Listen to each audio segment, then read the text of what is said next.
अच्छा एक बात बताओ, पहले सबके पास पैसा था, ब्राह्मण के पास गरीबी थी।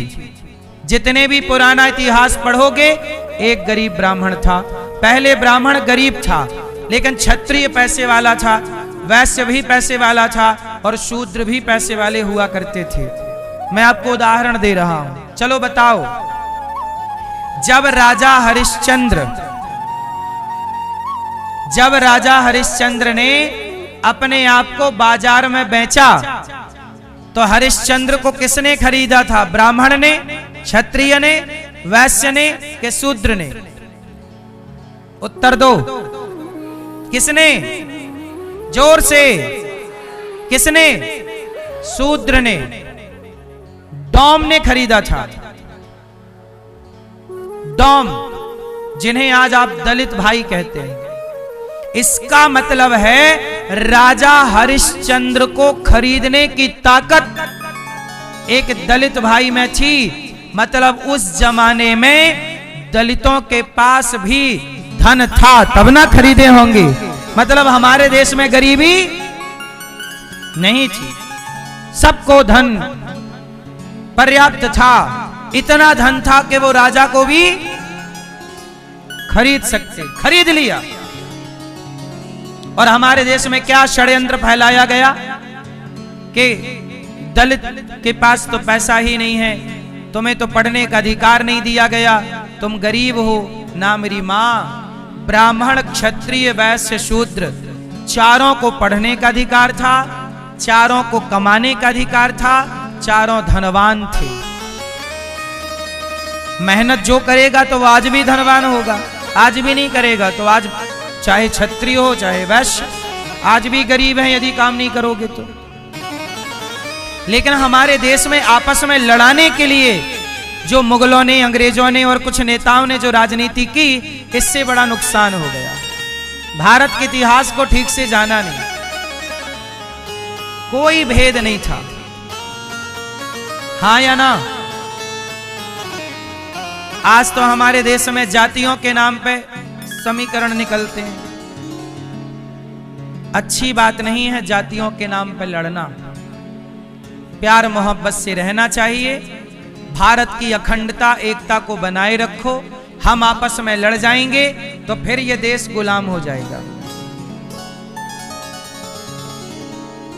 आपस में लड़ो मत, संगठित रहो।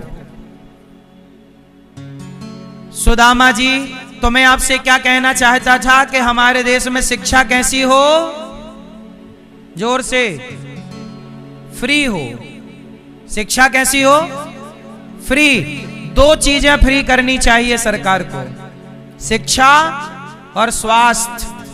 कितनी भी दवाई हो, अमेरिका में शिक्षा फ्री है और अमेरिका में स्वास्थ्य भी फ्री है।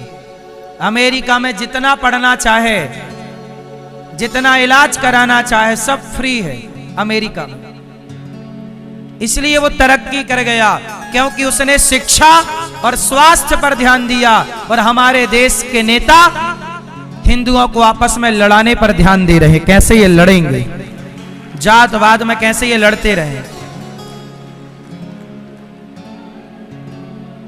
ये आपस में लड़ा रहे हैं और हम लड़ रहे हैं। अमेरिका तरक्की कर गया, भारत का बच्चा बोलता है कि हमारा अमेरिका तरक्की कर गया, भारत तरक्की क्यों नहीं किया?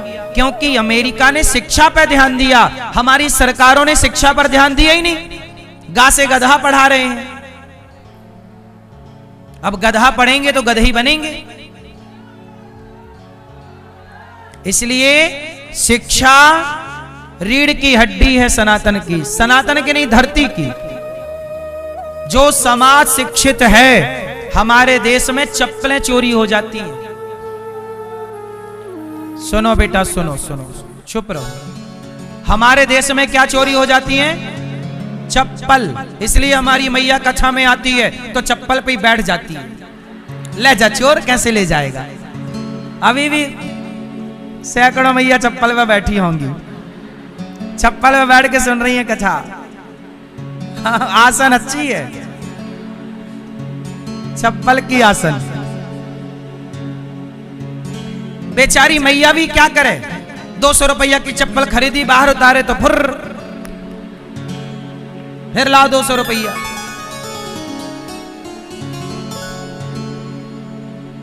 चार 100 की आपकी हो गई।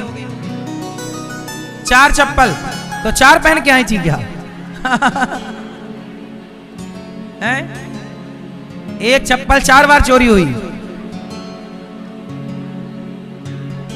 एक चप्पल 4 बार खो गई। है मैया की चप्पल है कि क्या है? एक चप्पल 400 की है तो 2 चप्पल 800 की, 400 की चप्पल खो गई। ए बस करो मैया चप्पल।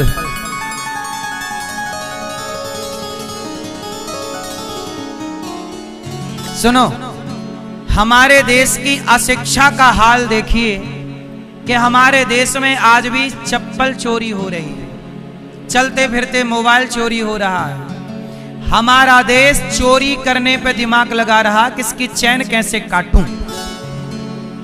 हमारा देश दिमाग लगा रहा है कि इसकी चप्पल कैसे चुराऊं, इसके जेब से बटुआ कैसे निकालूं। और अमेरिका दिमाग लगा रहा है कि सैटेलाइट कैसे बनाऊं, ये कैसे करूं, वो हमारे पास भी दिमाग है पर हमारा दिमाग गलत जगह खर्च हो रहा है, हमारी एनर्जी गलत जगह लग रही है। और इसका मूल कारण है कि सरकारें स्वयं नहीं चाहती कि आप पढ़ लिख जाएं, क्योंकि आप पढ़ लिख जाओगे तो अपने अधिकार की बातें करने लग जाओगे। इसलिए मेरी मां, ये देश, आप बताइए, हर बच्चे को शिक्षित होना जरूरी है या नहीं? यह संभव कब होगा? जब भारत की शिक्षा फ्री होगी। कितने लोग चाहते हैं हमें सिलेंडर फ्री मत दो सरकार, हमें शिक्षा फ्री चाहिए और स्वास्थ्य क्या फ्री चाहिए? शिक्षा और स्वास्थ्य क्या फ्री चाहिए आपको? बस की टिकट, सरकारें टिकट फ्री कर रही हैं, जाओ घूमने, घूमते रहो। कुछ जगह की सरकार किसी ने टिकट फ्री कर दिया, किसी ने। अब कुछ सरकारें कह रही हम लैपटॉप बांटेंगे। लैपटॉप बांट तो दोगे भैया, चलाना भी तो आए, पहले शिक्षा तो दो।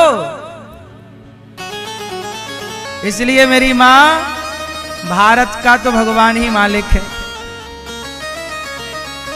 शिक्षा स्वास्थ्य पर काम होना चाहिए। लेकिन हमारे देश में बस, हमारे देश में नकली दवाइयां मिलती हैं।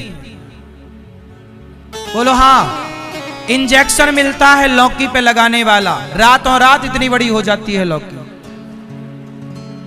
वो लौकी जो खाएगा मरेगा कि नहीं? क्या सरकारों को इन मिलावटी दवाइयों पर रोक नहीं लगाना चाहिए? ये दवाई बिकनी ही नहीं चाहिए। सब्जियों पर मिलावट, आटा दाल पर मिलावट, अरे मिलावट खोरों को फांसी दो। लेकिन हमारे देश में मिलावट करना कोई अपराध ही नहीं है। चाहे तुम्हारा बेटा मर जाए मिलावटी चीज खा के, जहर खा के। ध्यान देना चाहिए। अमेरिका जैसे देश तरक्की क्यों कर गए? वहां हर चीज पर ना ध्यान है, वहां भ्रष्टाचार नहीं है, वहां हर चीज प्योरिटी पे ध्यान दिया जाता है। यदि ककड़ी मिल रही है बाजार में तो वो दवाई वाली नहीं हो सकती। आपको आश्चर्य होगा, अमेरिका जैसे देशों में डीएपी और यूरिया बैन है। डीएपी, यूरिया, बेवजह की दवाइयां बैन है। हमारे यहां धड़ल्ले से सब चल रहा है। जो दवाई गलत है उन्हें, हमारे देश में दवाइयां नकली बिक रही हैं मेडिकलों में। बोलो हाँ, नकली दवाई क्यों? सरकार नहीं पकड़ पा रही है। इसका मतलब सिस्टम कमजोर है, नकली दवाई नहीं पकड़ पा रहे। अब आप शुगर की दवाई खा रहे हैं और पता चला वो नकली खा रहे हैं तो और मर जाओगे। और एक चीज और बताऊं, दवाइयों में इतना बड़ा भ्रष्टाचार है, 1 रुपए की दवाई बाजार में 100 रुपए की बिकती है। ये बात सही है कि गलत है? सरकार को पता है तो क्यों नहीं रोक रही है? दवाई 1 रुपए की है तो चलो 2 रुपए की दे दो भाई साहब। 1 रुपए की दवाई वैसे मिलनी चाहिए 1 रुपए 2 पैसे में। 2 पैसा मुनाफा ले लो, चलो चवन्नी 25 पैसा मुनाफा लो एक गोली पे। लेकिन साहब 1 की 100 बेच रहे हो, ये तो कितना। डॉक्टर भी आजकल वही दवाई लिखते हैं जो दवाई की कंपनियां डॉक्टरों को दवाई लिखने का वो देती है कमीशन। तो आजकल डॉक्टर भी वो दवाई देते हैं, आपको फायदा करे ना करे, जो कंपनी उन्हें ज्यादा कमीशन देगी वो दवाई लिख के देंगे। ये कमीशन खोरी चल रही है इस देश में, लेकिन कोई नहीं बोल रहा है, किसी को फर्क नहीं पड़ता। मरने दो जनता को।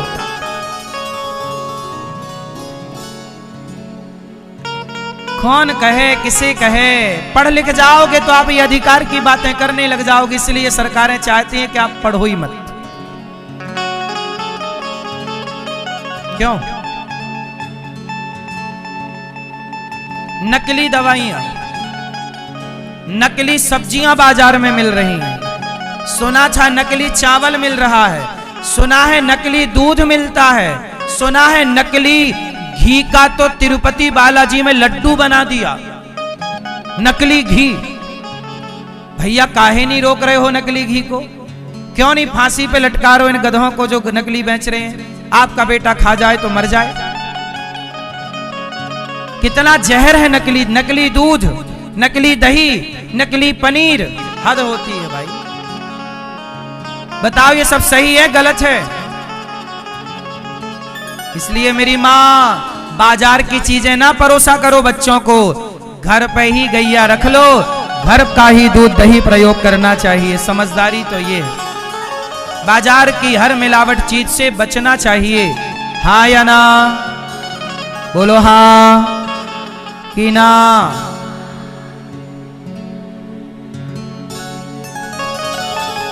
सुदामा जी,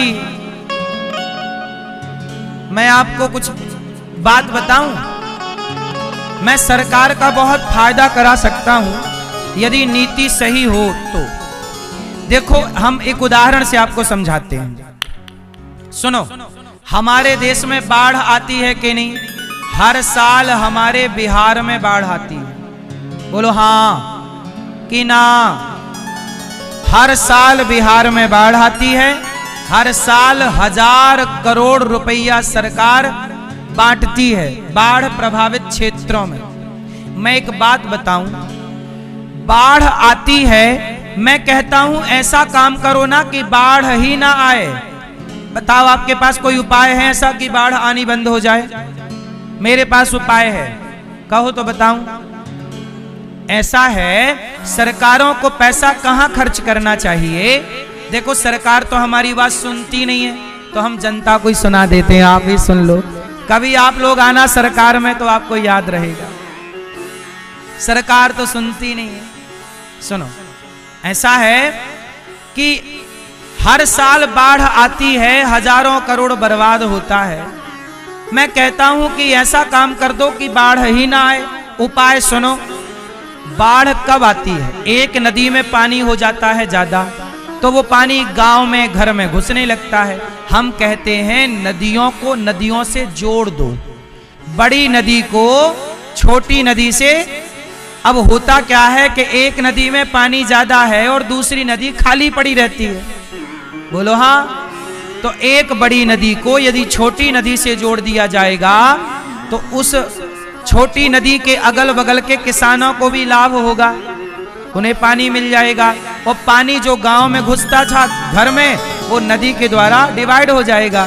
तो एक नदी को उसकी सहायक छोटी छोटी नदियों से जोड़ देना चाहिए। जैसे कि नर्मदा जी को क्षिप्रा नदी से जोड़ दिया गया। नदियों को नदियों से जोड़ने का काम सरकार कर भी रही है, सराहनीय कार्य है, लेकिन बिहार में इसकी जरूरत है। बोलो हाँ। यदि आप 1000 करोड़ बांट रहे हो हर साल, तो 1000 करोड़ से तो जुड़ जाएगी नदियां, नदियों से सदा के लिए समाप्त हो गई समस्या। और जहां पानी नहीं पहुंच रहा था, पानी पहुंच जाएगा। अच्छा बताओ, आपके आसपास देखो, गंगा में पानी है, यमुना में पानी है, लेकिन अगल बगल की छोटी नदियां सूख गई कि नहीं? बोलो हाँ कि ना? बोलो भैया हाँ कि ना? तो भाई ऐसा किया जाए ना कि इन नदियों का पानी उन नदियों में डिवाइड कर दिया जाए। तो जैसे इनमें पानी सदा बह ही तो रहा, समुद्र पानी को रोकना चाहिए। ये सारा पानी गंगा यमुना का बह के कहां जा रहा? समुद्र में। समुद्र में गया मतलब खारा, किसी काम का नहीं, खत्म हो गया पानी। इन्हें यहीं रोक लो, अगल बगल की जितनी नदियां हैं इनसे कनेक्ट कर दो, तो वहां से पानी क्या होगा कि जब पूरे भारत में हर नदियों में पानी रहेगा तो जो वाटर लेवल है, जल का स्तर नीचे चला गया। अब जैसे चेन्नई हमारे देश का एक शहर है, चेन्नई में पानी खत्म हो गया, वहां पानी नहीं है। 1000 फीट खोदने पर भी पानी नहीं मिल रहा। चेन्नई, बेंगलुरु, यहां पानी नहीं है, पानी नहीं है। अब यहां से पानी बह रहा है। अरे कोशिश ये करो कि सहायक नदियों का सहयोग लो, और सरकार को ये राज्य नीतियां हैं, ये देश की सुंदर नीतियां हैं जिनसे देश में पानी की कमी कभी ना हो, पानी कभी ना बरसे। तो पानी को रोकने की व्यवस्था करो। हर छोटी छोटी नदियों में एक गेट की व्यवस्था हो, थोड़ा थोड़ा पानी रुक के रहे, किसानों को लाभ मिलता रहे, इससे फसल दुगनी होगी। और किसान जमीन से पानी निकालता है, जमीन से पानी निकालना बंद हो जाएगा, वाटर लेवल अच्छा हो जाएगा, हमारा देश खुशहाल रहेगा। जिस देश में पानी है वही देश खुशहाल है, पानी नहीं तो क्या। नीतियां सही हों। दुबई एक देश है, वहां पानी नहीं है लेकिन वो खुशहाल है, वहां सड़कें हरी भरी हैं, पूरा फूल खिले रहते हैं। क्यों? नीतियां अच्छी हैं, भ्रष्टाचार नहीं है। हमारे यहां तो देखो, नदी को नदी से जोड़ने का पैसा आएगा तो भ्रष्टाचार की बलि चढ़ जाएगा।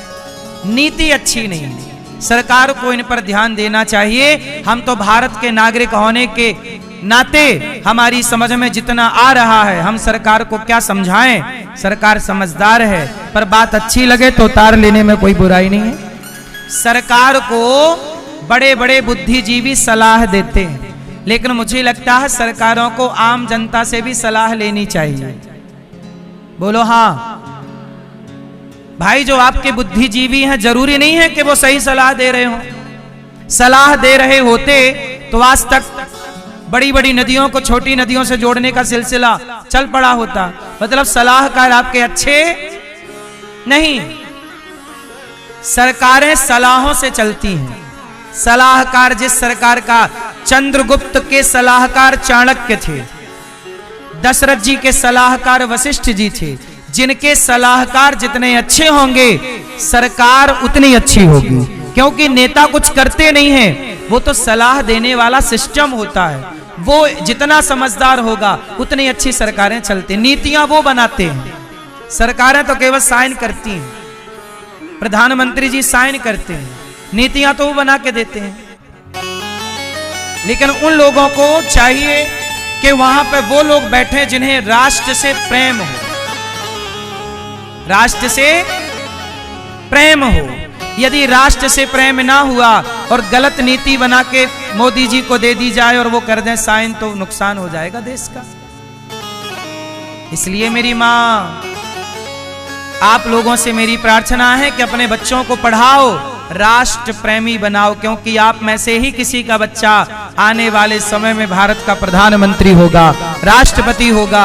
आपका ही बच्चा नेता बनेगा, जज बनेगा, एडवोकेट बनेगा। ईमानदार बनाना, ताकि वो इस राष्ट्र की सेवा ईमानदारी से कर सके, वो भारत से गद्दारी ना करे। हमारे देश में सड़कें बनती हैं, बना दी फिर खोद दी, बोले लाइन डालना भूल गए। ऐसी तो इंजीनियरिंग है हमारे देश की। अमेरिका में सड़कें बनती हैं 100 साल के लिए, और भारत में सड़कें बनती हैं 2 साल के लिए, सिर्फ 2 साल। हर अगले 2 साल बाद फिर खाने को मिलेगा। 1000 करोड़ लाओ, बोलो हाँ। यहां तो देखो ऐसा है, चोर चोर मौसेरे भाई, थोड़ा तुम खाओ थोड़ा हम खाएं, मिलजुल के खाएं और देश को गड्ढे में। देश की चिंता नहीं, देश की चिंता होती तो सड़कें आप लोग बताइए, जब आप अपना घर बनाते हो तो 2 साल के लिए बनाते हो कि 100 साल के लिए? हाँ, अरे जब आप अपना घर बनाते हो ना तो सीमेंट की कमी नहीं करते, क्योंकि आपका घर है, सदा के लिए आपको रहना है। तो आप भी भारत को अपना घर मानो और सड़कें बनाओ तो 100 साल के लिए बनाओ, ये प्रेम है। 2 साल के लिए बना रहे हो मतलब तुम्हें राष्ट्र से प्रेम, तुमने देश के साथ धोखा किया। सड़कें बना दी, इतना पैसा बर्बाद कर दिया, 2 साल में खत्म। क्यों बहन बताओ, ये राष्ट्र प्रेम है कि राष्ट्र द्रोह है? सड़कें ऐसी बनाओ कितने साल चले? 100 साल। लेकिन देश, सच बताओ, आपके प्रयागराज में भी सड़कें बनी होंगी, शहर में फिर खोद दी गई होंगी। ऐसा हुआ है कि नहीं? प्रयागराज में हुआ है तो हाथ उठा के बताओ, हुआ ना? और ऐसा केवल प्रयागराज नहीं, भारत के हर शहर में ऐसा हुआ कि पहले सड़क बनी फिर खोद दी। तो गलती एक शहर में होती, 2 शहर में होती, हर शहर में ये गलती क्यों हुई? इसका मतलब ये गलती नहीं है, ये जानबूझ के किया जाता है कि बार बार पैसा मिले। अरे यहीं लगे रहोगे तो सैटेलाइट कब बनाओगे? हमारे देश में खुद का एरोप्लेन नहीं बनता, क्यों? क्योंकि 2-2 बार सड़क बन रही है। जो पैसा एरोप्लेन के टेक्नोलॉजी में लगना चाहिए, हम लोग राफेल खरीदते हैं। फ्रांस एक छोटा सा देश है, उस फ्रांस से हमने राफेल खरीदे हैं। मैं कहता हूं कि राफेल खरीदना ठीक बात है, लेकिन राफेल जैसी टेक्नोलॉजी विकसित भी तो करो। हम राफेल खरीदें क्यों? हम राफेल बनाएं। बनेगा कब? जब वो पैसा लगेगा, शोध में लगेगा। अब वो शोध में लग ही नहीं रहा है। सड़क बनी, खोद दिया, फिर बनी, खोद दिया, फिर बनी। 50 बार प्रयागराज की सड़कें बना बना के खोदी होंगी, बोलो हाँ। और ये हर शहर की घटना है, कोई भी शहर ऐसा छूटा नहीं है जहां सड़क बनाई। काहे खोद दी? जब खोदनी थी तो बनाई क्यों? वो बनाई थी तो पूरी प्लानिंग से बनाते, 100 साल तक ना खोदना पड़ता। 100 साल ना बना पाओ तो 25 साल की तो बना लो। लेकिन इस देश का देखिए जरा, पैसा कहां जा रहा। ये सोने की चिड़िया आज भी हमारा देश है, लेकिन इसे सोने की चिड़िया नेता लोग बनने नहीं देना चाहते। इस देश को जो विकास चाहिए वो हो नहीं रहा है मेरी मां। अमेरिका से भारत 200 साल पीछे है। हमने बताया क्या? अमेरिका की सड़कें यहां की सड़कें गड्ढा है। क्या क्या बताएं आपसे, किससे कहें? सरकार सुनती नहीं है, सरकारों को मनमाना करना है। राष्ट्र हित में जो कार्य करना चाहिए जिस तरह से, उस तरह से काम हो नहीं रहा है। भ्रष्टाचार 0 होना चाहिए कि नहीं? जोर से हाँ। अच्छा, देश में हमारे भ्रष्टाचार है कि नहीं? आपके प्रयागराज का क्या हाल है कि नहीं है? काहे नहीं बंद करा रहे हो? हैं?